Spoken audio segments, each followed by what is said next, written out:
museum back to life. You know, people sit out on the front porch hoping people will come by. Go forth and do good. It's insane. I have the most understanding wife in the world. I treat everybody the same thing. Oh, that's the other thing I love about Marietta. It's like a melting pot. You are listening to Marietta Stories. Each week, veteran podcaster Bill Nowicki brings you the heartwarming, interesting, and fun stories from the people that make the community of Marietta, Georgia, a place to call home. Here's your host, Bill Nowicki. All right, I have Brannen Temple, who's a Grammy Award winner drummer, who's coming to Marietta on April 17th with my friend Fontaine Lewis, and he's going to be at Prestige Beach Bistro at Piedmont Road, Marietta. And I don't know him, but I can tell just from our little bit of intro discussion that he loves what he does, and he's passionate about it. And I know Fontaine's passionate about bringing him to Marietta and bringing that great music. So welcome to Marietta Stories Podcast, Brannen. Oh, man, thank you so much for having me, Bill. I was curious because I've watched a couple of your interviews, and I know you started drumming when you were 10. What did your parents do? Were they musicians or in the arts in any way? My mother was an administrative type who worked in universities, local universities, an old HBCU, historically black college university, Houston-Tillotson, and she was actually, her and my dad were students there, alumni. And that's in fact where they met in the 50s. My mother's from Austin, went to the University of Texas at the LBJ School of Affairs and worked for several of the deans there. A lot of other things for the Southern Baptist Union, Southern Baptist conventions. I also worked for NAACP and various things like that. My father, on the other hand, was an athlete, relatively celebrated basketball player, born in Georgia, matter of fact, moved up to Jersey and then later settled in the Bronx up until about age 18 and came down to Texas on a scholarship, which was called a sports scholarship, actually prompted by a chance meeting with Jackie Robinson, which is really crazy, but very true. They came here, and neither of them played music or did anything like that. They were just music lovers. Didn't you get brought up in a church? It was church music, an important part of your life. Yes. My parents listened to everything, from, of course, it was gospel but Ray Charles and sax music and Motown. And my dad especially was a lover of groove and funk music, but he also knew quite a bit about classical and even Afro-Cuban. Like some of the first records I heard might have been the things of Joe Cuba and Tito Puente, only because my dad, coming from New York, was at the epicenter of the Cuban and Afro-Cuban mix that was happening in the 50s. He used to go to different hops and different things like that. So they would dance. In fact, when he came to Texas, he was doing the mambo, and nobody in Texas had ever seen that before. I guess in the household, I was able to hear all kinds of music. I did actually grow up playing in school before the church, actually, and then went into the church to play. My sisters played music, and that was very instrumental because there were instruments in the house. Piano. One sister went to prestigious North Texas State, or now called UNT, University of North Texas. And that's like a really big classical and jazz school. And she was a top orchestra student in the 70s there. And I had another sister that played flute in the marching band. So I had like real music all around, like actual music in the house, musicians in the house. Yeah, but what was your parents' reaction when you said, "I want to play the drums"? They were very encouraging. I have to say that the love and the encouragement and the support and they really valued anything that we did that was positive, or things that were ways of self-expression and outreach, where we could become strengths in the community. East Austin where all of the, blacks lived was just a very insulated place. We all kind of took care of each other in the community. You knew everybody, churches, you had certain organizations that all got together once a year, and then, family reunions and different things like that. There was just a lot of exposure to one another. So anything that could sort of connect you to the community, whether it was like beauty pageants, those old antiquated things, or Juneteenth celebrations, or 4th of July, or parades.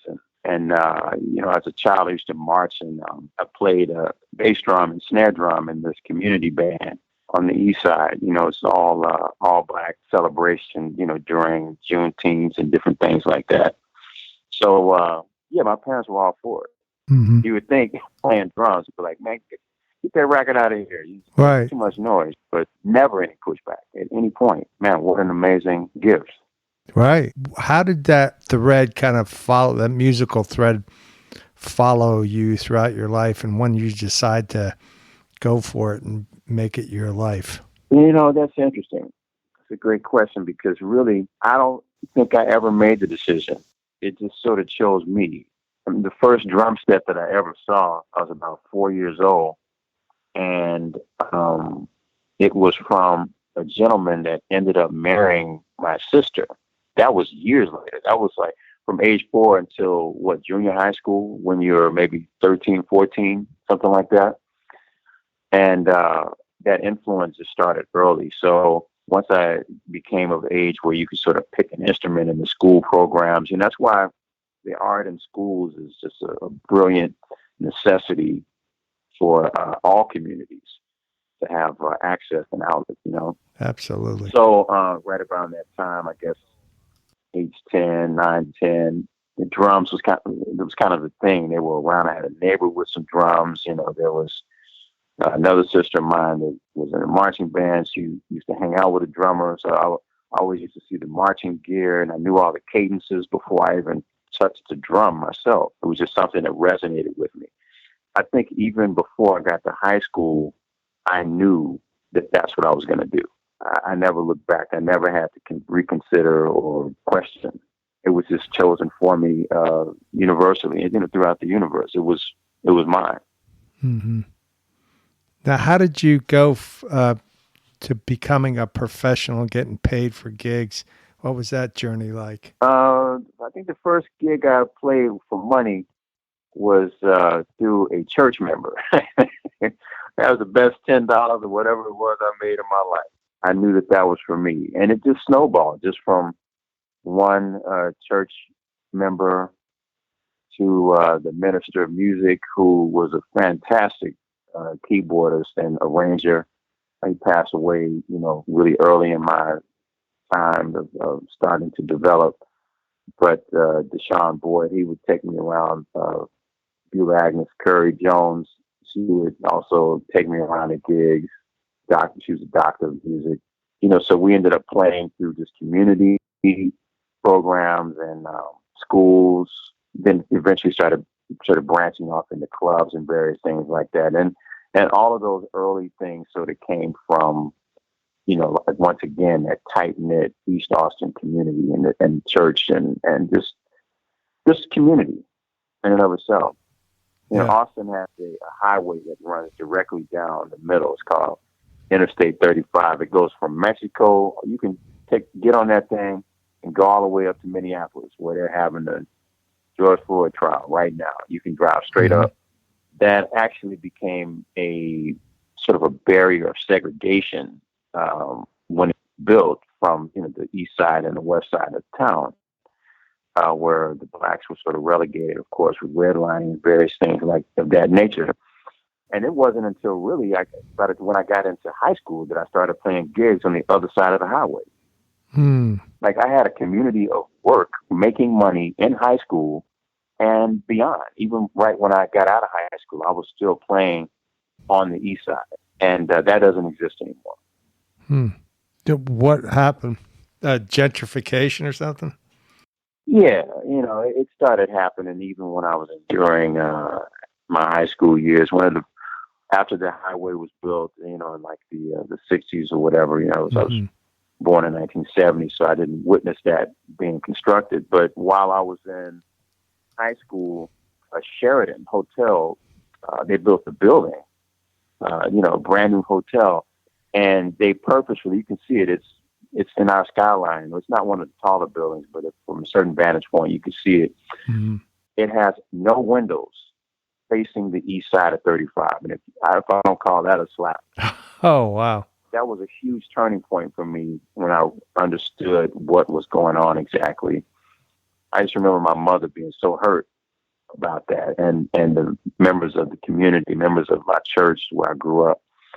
Eventually, all those areas became, a lot of people, how they do when the elders die or when they started raising property taxes and then, buying those properties. Now there's just maybe a couple of pockets where, old Austin exists, but in general, the landscape is incredibly different. Still no commerce on that side of town, but all residential. And the commerce is growing. Like there's a Target and Whole Foods and stuff right along the highway, but not deep into the East Austin, but just on the east side of I-35, which was unthinkable in the 70s. Yeah, so you eventually started to become a studio musician. Was that a thing you chose to do, or how did that come about? Oh, man, just through all the people that believed in me, various artists of all kinds with, people making records. And you need musicians to play on those records. And it was just a really simple transition, playing community situations and church situations and park situations, debutante situations. The next thing you know, hey, we're recording this record, I think more things in that vein happened once I, let's say, crossed I-35. A lot of the musicians over there were really super encouraging and held me as a valuable contributing member. And a lot of those people I still have grand relationships with to this day. And so studios, we just started recording various records and word gets out and you do tours and more word gets out. And in this business and in any business, it's people have this saying of it's who you know. And really the way I view it is it's who knows you. Right. Because it's like, hey, I've been hearing about this cat. You don't know they've been hearing about you. Next thing you know, the phone rings. Hey, can you come do this thing? Or I have a gig or I have a tour. Would you like to be the drummer? Just really having a good work ethic, being on time, studying, and it doesn't mean you have to go to school, but just being well-rounded. If someone asked me to play something that sounds like a specific drummer or a specific genre or a specific groove, then I need to know what they're talking about. I have to study the languages of all possibilities. If I'm going to play on a country record, if I'm going to play a folk record, if I'm going to play a soul record, well, soul is a huge category. Are we talking, a Motown feel, or are we talking something from the 80s? Like, what's our point of reference? So I have to have language and understand very quickly in the studio what someone is wanting and give it back to them exactly the way they're hearing it in their head, even if they can't explain it. That sounds like a daunting task, especially if you know of people, but you've never worked with them. I mean, it takes a certain amount of time in any relationship to get to that high level, but it sounds like you're able to do that quickly. One of the first things I said in talking to you, Bill, is that my parents listened to everything. Mm-hmm. Just by the nature of who they are and their likes, it gave me an advantage to have an open mind to Crosby, Stills and Nash and Marvin Gaye and Stevie Wonder. So all the types of music that were available to me. So music is a vibration, and it's you connecting with that vibration with other vibrations that create a greater vibration. Mm-hmm. I can't go in as a one-trick pony. And I see a lot of young guys kind of learning backwards now. Like they start out where maybe they're, where their parents only played the Beatles. Now they have to understand who Barry White is. How, the artists of today, the soul artists, how did those beats become what they are? They didn't just appear out of nowhere. James Brown was at the beginning, Mm-hmm. And the music morphed from there to, beyond the simplicity of disco to going to, funk, to pop, to hip hop, back to soul, to, the various kinds of electronic music and soul music and hip hop music to where it is today. There's just a history and a lineage. And or the same thing, a musician that solely plays in the church, Mm-hmm. and their only heroes are those guys and girls and females in the church, which is a great environment because in the church, you're gigging 2-3 times a week. Right. At an early age. And that's beautiful. Mm-hmm.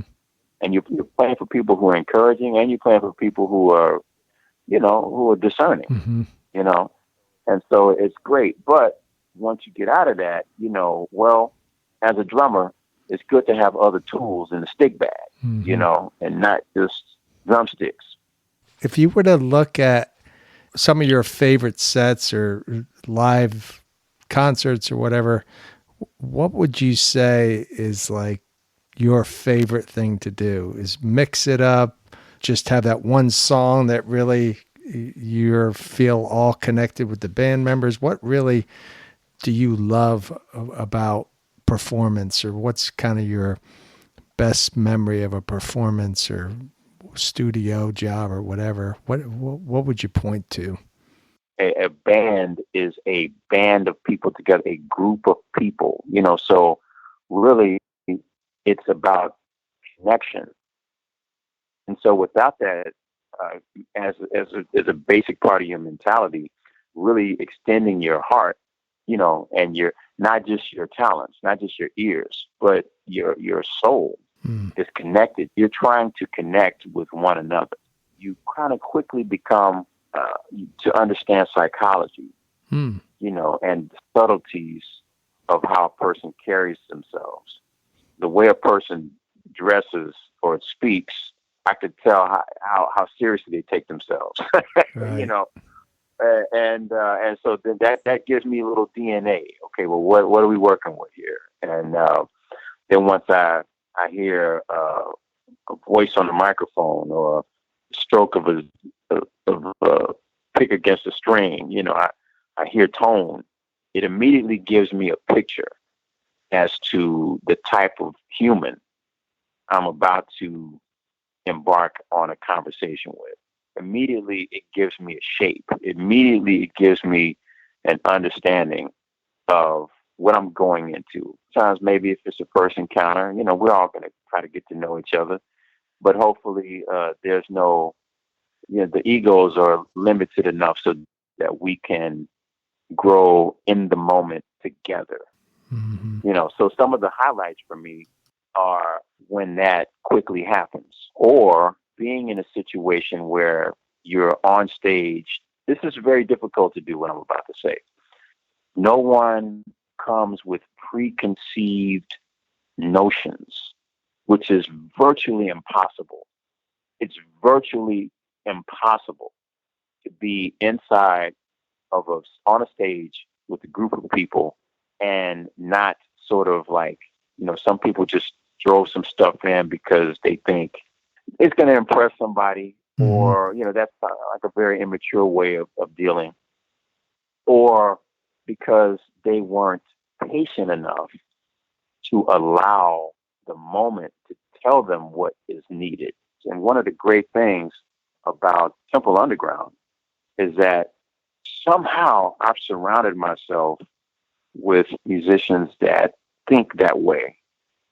I don't know how it happened. I really don't. I guess, just the energies attracted one another. But my bass player, Dwayne Jackson, D Madness, who's sight impaired, he's one of the greatest musicians I've ever worked with. Although physically and technically he can do things with his hands, not only on the bass and guitar and drums and keys, but especially on bass is what he plays in my band. His imagination is just, it's so big that we have to continuously be in the moment. And he's so full of surprises. Same thing with my singer. It's never, okay, he's going to do that. Okay, now I know what to do. No, we're always feeding off of the moment and each other. But that's a really high level of love. That's a really high level of vulnerability and trust. Yeah. Well, that's great. Yeah, this is one of the more fascinating conversations I've had. And you spoke a lot about trust and love and connection. And I do think music, especially with COVID, is just so important for people to hear. And being able to come down here in Marietta in April, and one of the first concerts that Fontaine's putting back on again after COVID, I think we're going to hear something special.